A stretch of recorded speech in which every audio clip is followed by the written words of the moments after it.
Welcome to Talking True, where I interview mystics, near-death experiences, healers, and people who are waking up to the truth of who they are. And today, joining me on this episode is Davinia Marie. Davinia is a Reiki master and a transformational life coach. And together, we're going to be diving into the theme, the way of the heart. So, Davinia, welcome. It's really wonderful to have you with me today. Thank you so much for having me here. It's truly a pleasure, and I'm very excited to be having this chat with you. Good. So I always love to hear stories, and I know that my viewers do too. So, do you want to just briefly outline what kind of awakened in you to bring you to this place where you're doing this work? So, I was going through, I like to hear awakening stories and Kundalini rising stories, and reflecting on my own life, I don't remember having them per se. But I remember that I always was into spirituality. I always was aware of what's around us. I was always was aware of the energies that go through us. And I've had a couple of experiences where it really challenged me to be able to be free to express myself in this sphere. I was brought up from a Roman Catholic background. I went to a Roman Catholic school. So certain things were a big no-no to speak of or to express or to say. I remember having discussions with my father saying that God is the Father up in heaven, and I'm like, why is he male? Why can't he be female? And then Yes. that was around when I was 6 years old, and I remember my imaginary friends playing with them and that kind of thing. And later on, as I grew up, 13, 14, I remember having the same discussion with my religious teacher, where she was like, God is the Father up in heaven. I'm like, he could be male, he could be female, he's just energy, he's everywhere. And we just go head to head on these things. And you can imagine um, when we come to an age where you have to choose your subjects. And they told me, what would you like to be when you're older? I told them I would like to be a medium. So that was again, I was like, what? We're in a Catholic church. Like, so I said, okay, so let me just take a step back. Before I can understand the dead, I need to understand the living, because at the end of the day, those that were dead were once living anyways. So I knew that I needed to go into psychology. That was my thing. I was always very clear on what I wanted to do when I grew up, and that is to help people and to be open about these things as well. I've had experiences where I was younger, when my friends, for example, their foot hurt, and I feel like instinctively I would put my hands on their foot to get to let the pain dissipate away. And I remember even other experiences where I would be in my bedroom and be so quiet that I would kind of fall into a trance.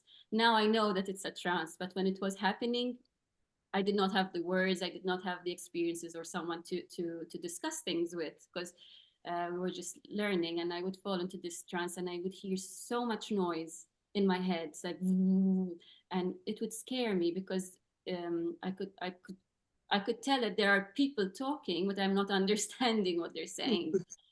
So, and in order to get out of that state, I used to pray to the Holy Mary in order to come out of it. Growing up, I think I was very lucky. I mean, now with you, I can say I know that I've chosen my parents. That kind of Yes.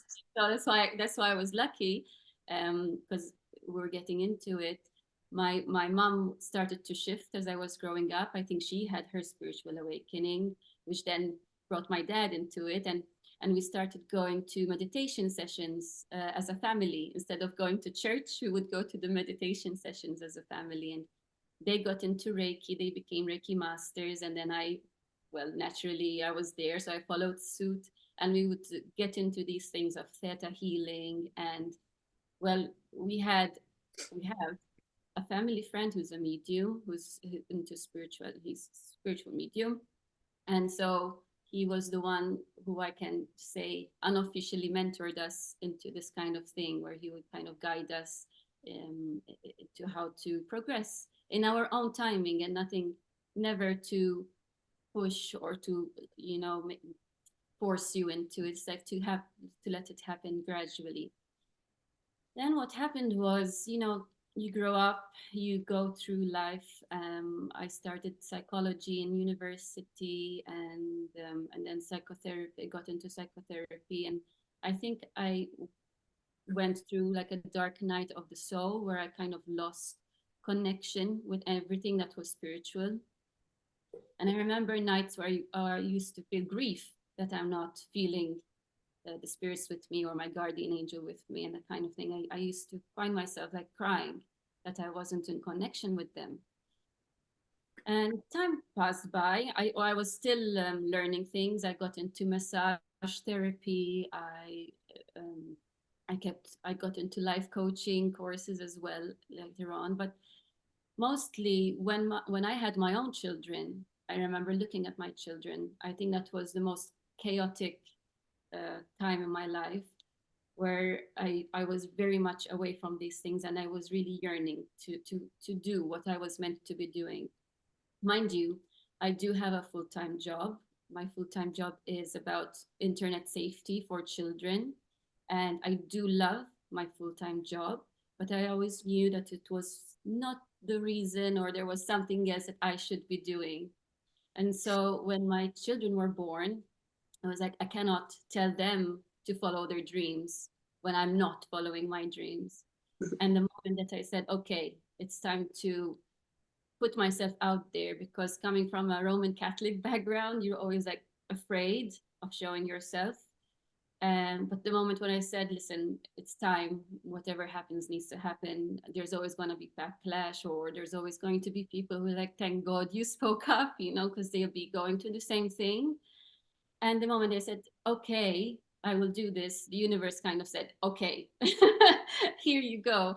And people that knew me from when I was growing up reached out to me. I've been into Reiki for the past 20 years, but I was never open about it. And um, friends that knew me from school when we were younger, they were calling me up out of the blue, like, hi, remember, like, you were into these things, like, I need to do Reiki. I was like, okay. It's like, okay. Yes. It's like now is the perfect timing, and everything started to align basically. And now here I am. And it's the same thing that happened to you. I just answered your post. I did not think that I was going to be speaking to you, and things just happen. So I just Yes.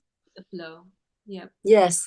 Thank you for sharing all of that, because what we just stated is really important for many of us. I mean, I was raised as a Catholic as well, and there was always an underlying kind of fear that if I revealed who I was, if I spoke from this place of authenticity and truth, then I'd be punished or condemned or whatever, or I'd be thought of as being a sinner. Yep. Um, and, you know, ironically, the gifts of the spirit, which, you know, we can call psychic gifts, or we can call it whatever we want, supernatural powers, those are all detailed and outlined in the Bible. It's all right there. Yeah. But what I found, yeah, what I found growing up is that if I dared speak to that, then I would be vilified or punished, or, you know, corrected, or however you want to put it. And I think this runs through many traditions and paths and faiths. Yeah. There seems to be a disconnect between what we're reading in the sacred texts and then what we recognize and realize within us, that they're innate to our being, Yes. especially, you know, once we have a spiritual awakening. So and all of this really also speaks to um, then being able to listen to the wisdom of the heart and stand behind it. Because if you, for example, have a prompt to, you know, start writing or speaking as you did about what you see and know and believe to be true, then it's very difficult to stop yourself and block yourself if there's still fear around stepping into that. So what might be really helpful is maybe to share with viewers, what did you do specifically to help you kind of push through those barriers or obstacles that were kind of imposed on you in Catholic school? So the thing is, I always, when it comes to that, I always held fast. I mean, I always held steady on, I knew who I am. I know that I'm not doing this to hurt anyone. I don't want to be anywhere near the lower energies. I really want to get like towards the higher energies. God, the creator, it was always my vision. So when people came to me with their own misunderstandings, being young, you know, you want to you want to belong to a group, you want to be accepted as a group. So I used to hold myself back a lot. But then there were experiences that happened to me that were very clear that there were signs and signals, and especially when it comes to working with the heart, as in sometimes the mind is going to always tell you things to keep you safe, and it has a Yes. logic, right? But then Yes. the heart comes up with something which is not like entirely accepted. For example, oh, if he hurts you, then you must kind of block him, punish him, that kind of thing. But the hearts will say, oh, maybe he hurt you because, well, he's passing through his own thing, or maybe he hurt you because it's coming from a past life, and it's kind of coming up again to find a middle ground, to find healing out of it. So when I've had experiences where people were saying, oh, she is lying to you, you should kind of not accept it and block her off, when in actual fact, I felt like if she's lying to me, then she must be going through something that is making her lie. It's like the lie is not the important part. It's like, don't take it personally. Like the lie is not the important part, but the pain that she must be feeling for her that led her to lying is what is important. It's like to go beyond the actions and the words people say, and to go behind that facade and to see why one is acting a certain way. And Yeah. the wisdom of the heart, it can go both ways. It's not about accepting, like, you know, when Jesus say, okay, you can turn the other cheek. It's not about letting yourself be a punching bag to someone. Like Mm-hmm.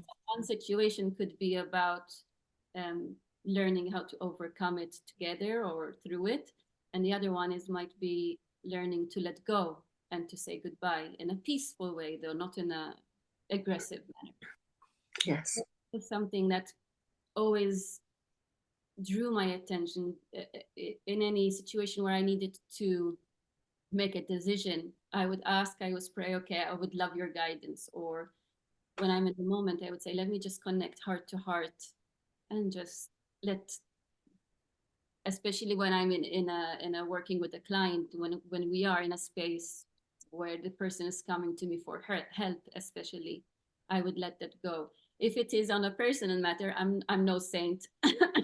Sorry, I'm no saint. I will go through my own ups and downs, and I will go through like I want to, you know, throw something at someone. But I think when you are working with heart, it gives you also the resilience to say, okay, it's not about not feeling the anger. It's about learning, okay, you're feeling angry right now. That is information, that is important information about you. So if you're feeling angry, then that something must have been important for you. Or else if it wasn't important, you would be like, who cares, right? But if there is an action, then that is information that that situation or that person is important for you. So Yeah. I think then we need to train ourselves to then take a step back, breathe in, out, relax, and kind of just find yourself, your center, and try to figure out why you got triggered, or what was the thing that made you react in that manner, and to kind of to then work to resolve it. As I said, either to go through it or to let it go.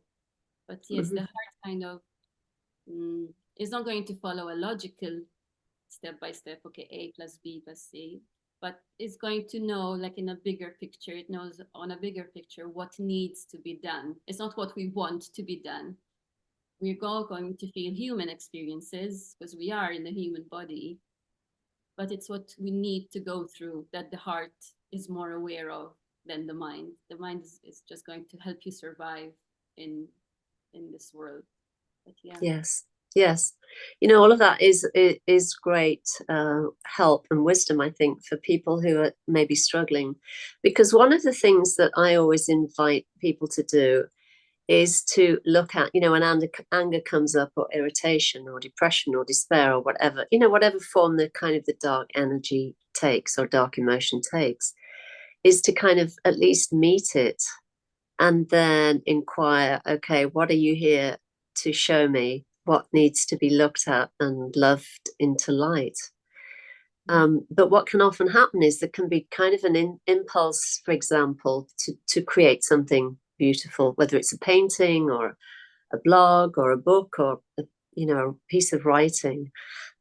And then these kind of old patterns can come up, these old beliefs can come up that maybe speak to, have a negative story or a negative um, warning, so to speak.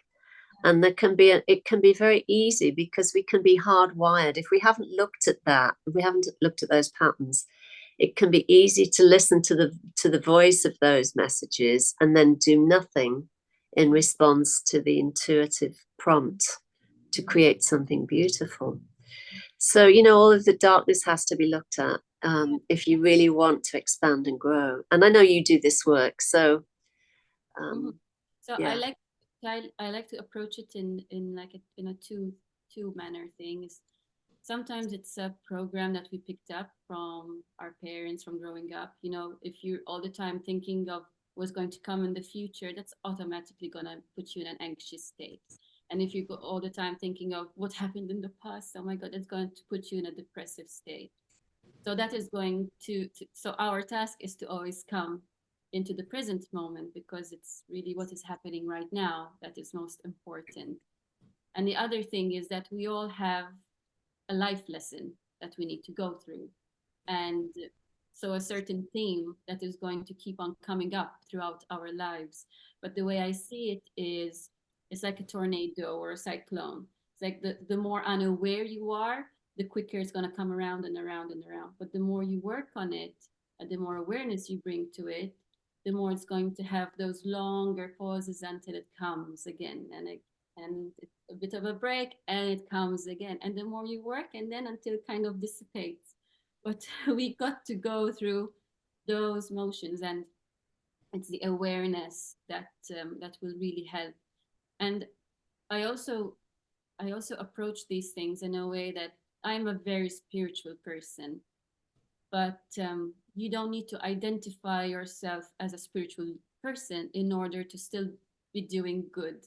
It's the actual actions that will come out of it that is the important thing that we do. It's not whether how much you know God or not, because we're all going to know God at the end of the day, but it's whether you are being a good person or you're being a destructive or hurting others, which is going to really support you through life in order to be happy or not. So I really focus on being kind to one another or being compassionate to one another. If you're seeing someone having a bad day, just offer him something, offer him a drink. It's like a helping hand.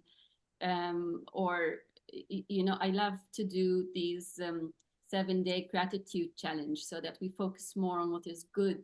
So these are actions which spiritual people will automatically do, but you don't need to call yourself a spiritual being to do these things.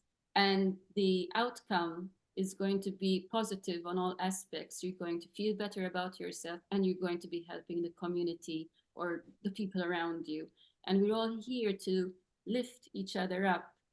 I think this morning I was playing snakes and ladders with my children, and I said this is a really good analogy because when you're on the board, sometimes you get a lift up, and sometimes you're going to go down, and we all might go through it.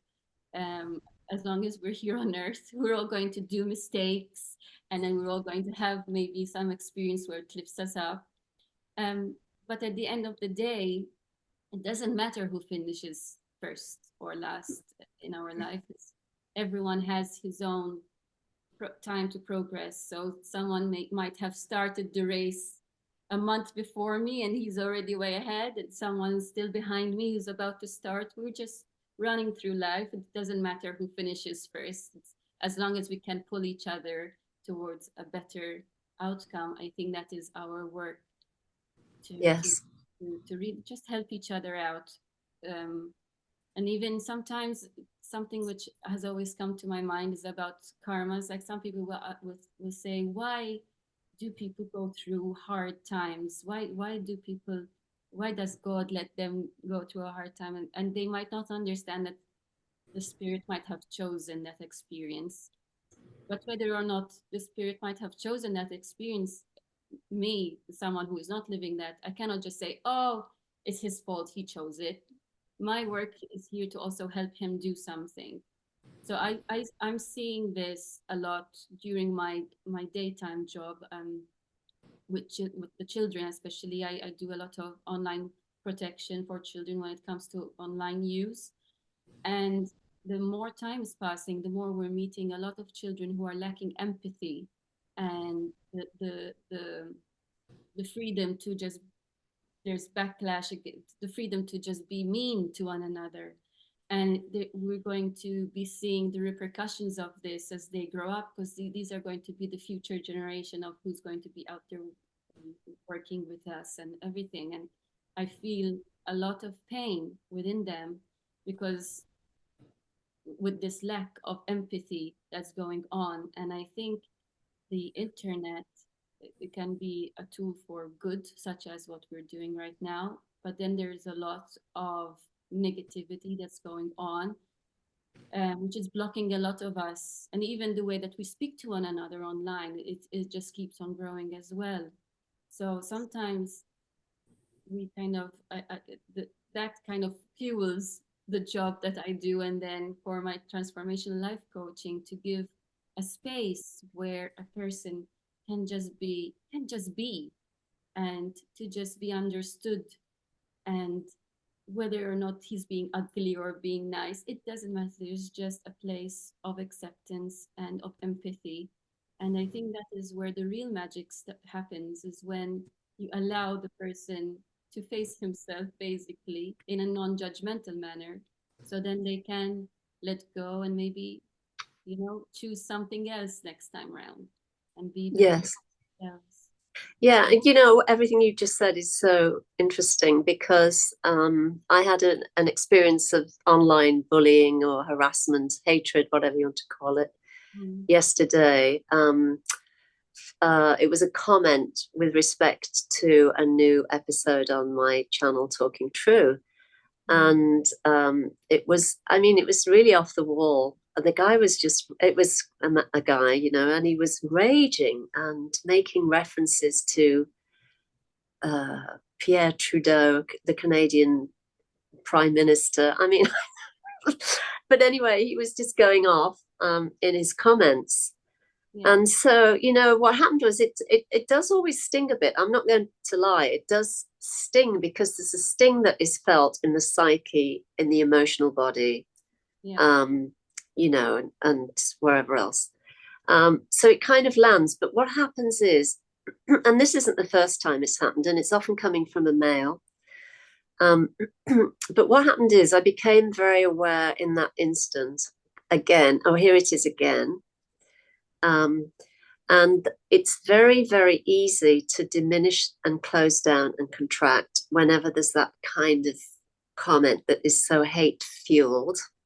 Yeah. And it's easy to go either into sort of contraction mode and try and like pull away and not respond, or just to block and delete the comments and then be filled with this kind of almost fear or anxiety or whatever comes up. But I think the important part about all of that is not to just block, but to also send love. So the first thing I did was I saw the place that it was coming from, which was a place of wounding. Mm-hmm. And the first thing I did was started to direct light and Yeah. love to this person who I really don't know. I don't know who I don't know who he is, but I just was sending light and love to him.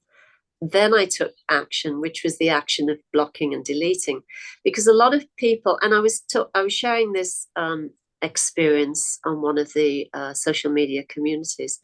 A lot of people were just saying, "Oh, just block and move on," but blocking and moving on isn't enough, No. because the thing is, I would not want that person to be trawling for someone else, Yeah. particularly for other women, and abusing them, verbally abusing them, and then closing them down. So we have to play our part whenever this happens and comes up, especially online.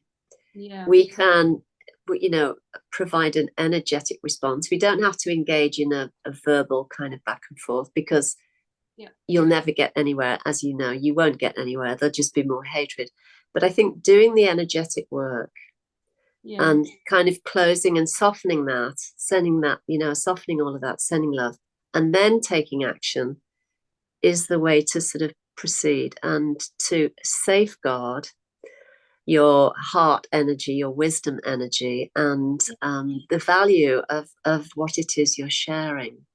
So the thing that I see with respect to what I call your day job and your coaching work is it's really one and the same, because you're speaking to the importance of valuing who you are, safeguarding who you are, safeguarding your message, and being loving and kind about it towards yourself as well as Yeah. towards other people. So it's kind of a different form or different expression of the same thing. And it always comes back to the wisdom of the heart.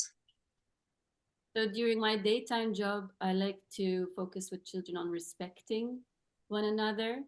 And during the nighttime job is about remembering who you are. So it's about respecting yourself and empowering yourself. Yes, so I do see that one fuels the other. Um, so yeah, I'm very happy that I'm doing all of this. I just Yes, yeah, I hope to give yes, space to whatever else needs to come through. And yes. Yeah, and and with children, you can't really be speaking about the wisdom of the heart or whatever. You have to use language that they can access, right? So, yeah, speaking about respect, they understand respect. But the thing is, to get to a place of even recognizing the yeah, importance of respect, they have to connect into their hearts. They have to feel, connect in and feel what it feels like if they have somebody bullying them, right? So it's still, again, it's all about yes. connecting to the wisdom of the heart, which is a really beautiful thing to do, because you're helping young people recognize their self-worth, and also to place self-worth, on others, and to have a mutual respect and a love for one another. In a way, I don't see the internet being so different from energy. I mean, we are connecting energetically through distance and time and distance. And it's the same that we do in Reiki. It could be anywhere. You can still connect through distance. And I really want to put more emphasis on being online, is that you're still connecting to whoever it is. Because some people say, oh, it's online, doesn't matter, just brush it off. But no, energy does travel through space and time, and you do feel the attack, whether it's in person or not. And that is why we also need to work on ourselves to protect our energies and to connect with God and to, well, situations are still going to happen. You're still going to face things, but at least to face them with some kind of resilience and with empowerment that you can get through this and to let it Yes, like not pass through, but descending love and light to find to for the healing to happen is very important.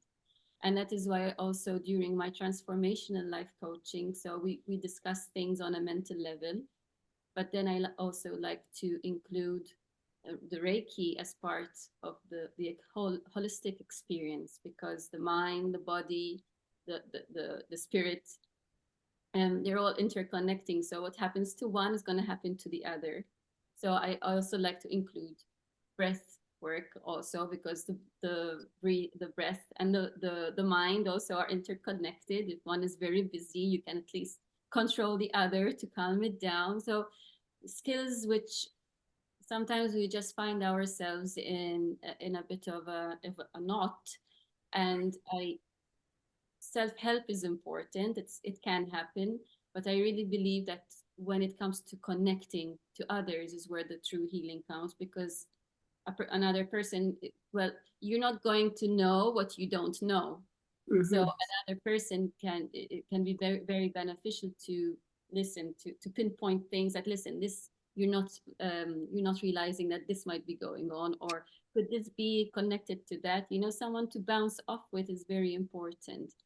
And so I like to offer this place to, in all aspects. I sometimes even include dance meditation to get the body movement and to shake it off. Or during the Reiki, I'll include some massage because I just feel the knot really present in the body, kind of to help with it. So yeah, so I like to go about it in a holistic manner as much as possible. But if one doesn't work, you find another thing. It's also a time to play in a way. It's good to have guidance from someone and that knows what they're doing, but it's also important to allow space to play, to see what's going to come up, to experiment, because what's good for you might not be so good for me, or maybe something else might resonate much more than someone else. So it's just to allow the place and the space to be. And Yes. what I try to do. Yeah. So just for viewers, so that they can get a sense of the way you work, if, for example, I reached out to you and said, could you help with life coaching online, what would that look like? So first, I like to discuss things. I like to meet them for a free consultation, just to get an idea on who they are, and they get an idea of who I am, and if we're a good fit to one another, because maybe we just don't click, and you need to click with someone to be able to work on these things. Then, depending on what they kind of bring up, I've got 10 sessions planned. One is about clarity, the other one is about vision, the other one is about physical energy or emotional energy. But at the same time, I'm getting a sense of what you might be having trouble with. So if you're having, like, you tend to be a bit stressful or stressed during the day, I might offer tips on how to breathe properly, and maybe little tips and tricks on what to do in those in between times to help you calm down during the day, something that you can do during the day, right? When I am not there. So I like to offer support in teaching how to properly breathe, for example, or how to set the environment to help you focus more, for example.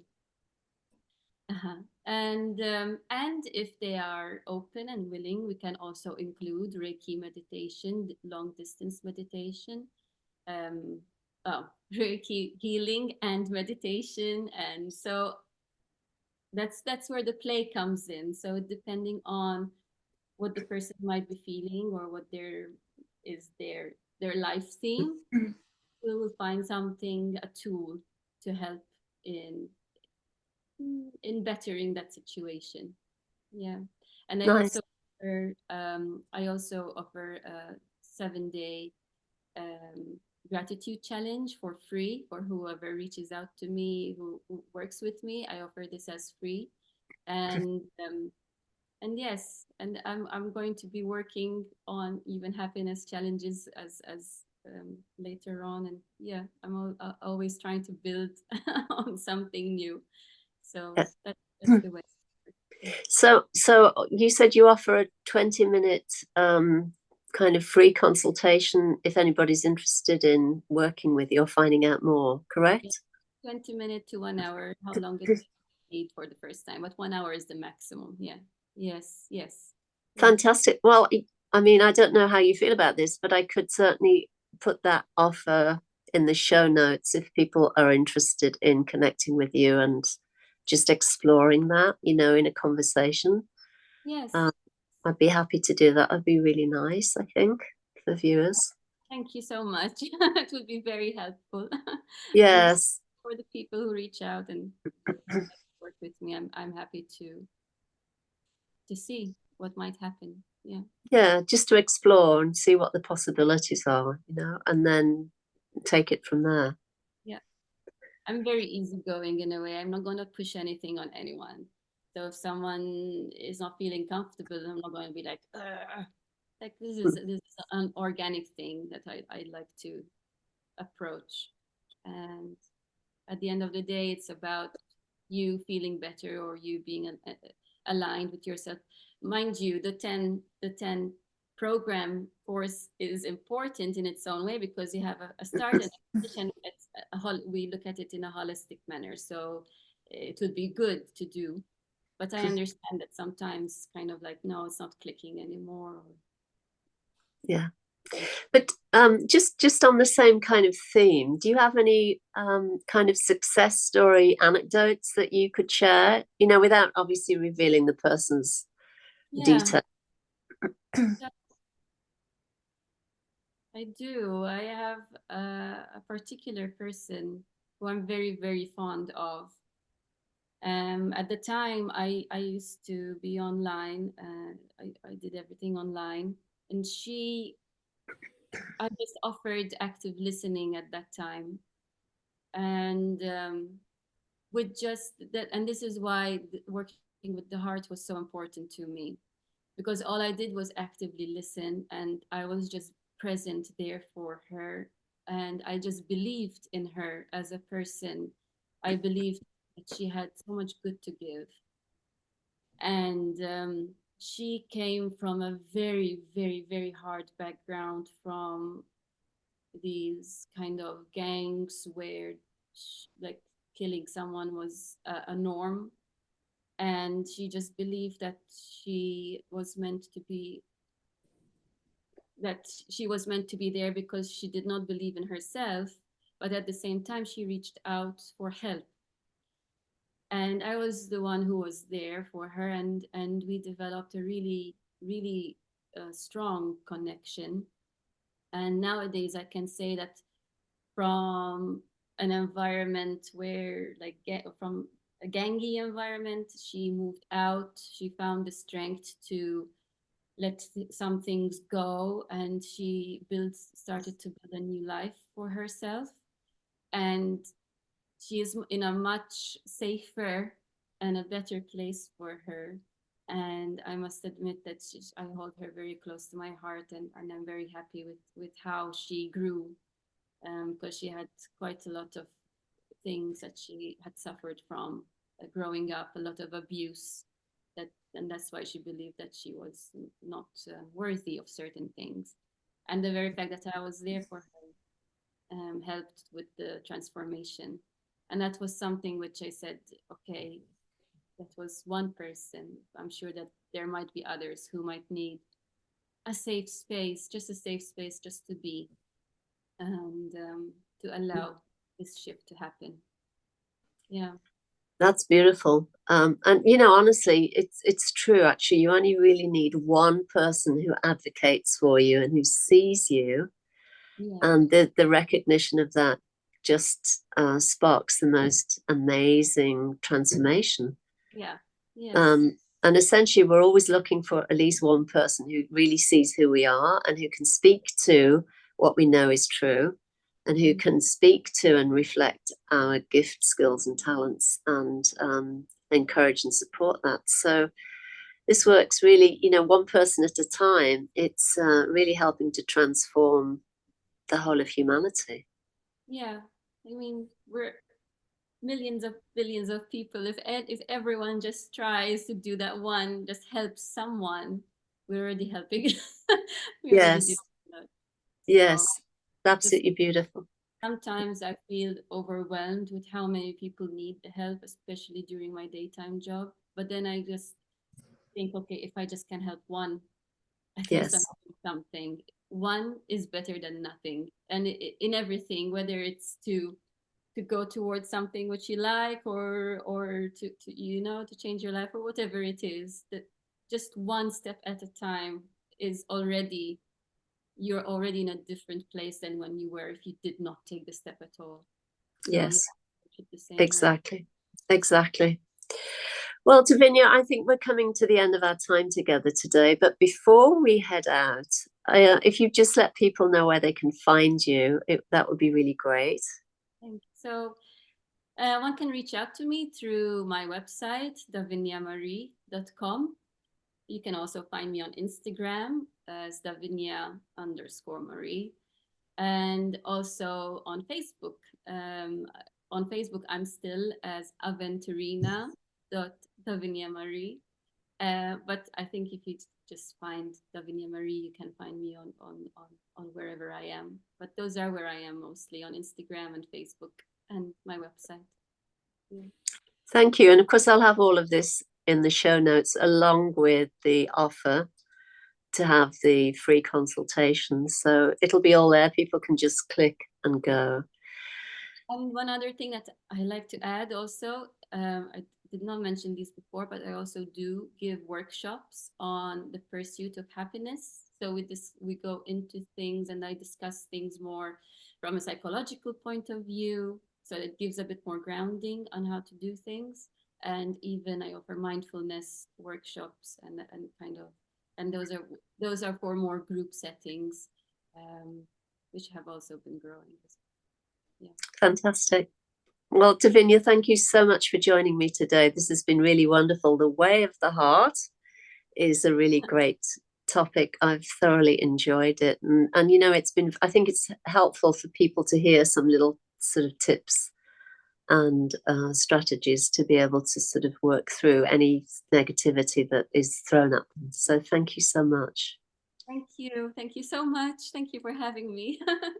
Thank you. You're so welcome.